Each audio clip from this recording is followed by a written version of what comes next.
ఏది వచ్చినా సరే నేనున్నా చూసుకుంటా అని చెప్తున్నాం. కొత్తగా ఇప్పుడు ఒక 3 months అవుతుంది, ఇల్లు కూడా స్టార్ట్ చేసినాం మేము. మా సార్కి ఒక 14 లక్షల కార్ గిఫ్ట్గా ఇవ్వడం జరిగింది. వెస్టేజ్ లో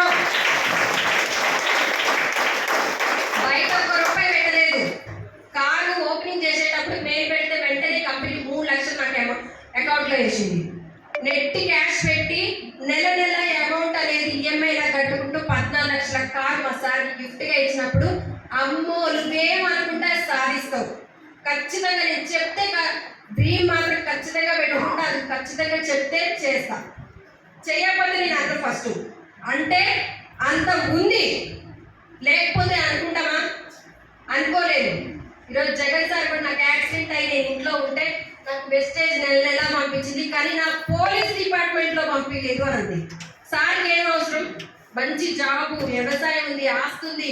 రాజబాబు సార్ కూడా అడగిడ కాదు జూబ్లీ హిల్స్లో బిల్డింగ్లు అంట సార్కి.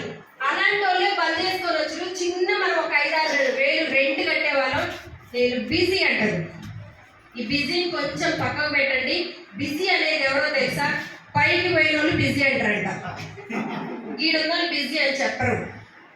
నిజంగా మీరు 1,00,000 తీసుకున్నాం, 85,000 తీసుకున్నాం, ఫ్రీగా ఉంటాం. ప్రతి ఒక్కరికి కాల్ చేసి మాట్లాడతాం డైలీ. ఓకేనా? 90 degreesలో కూర్చొని వగిపోకండి.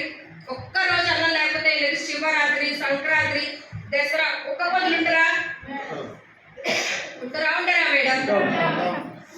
ఆ రోజు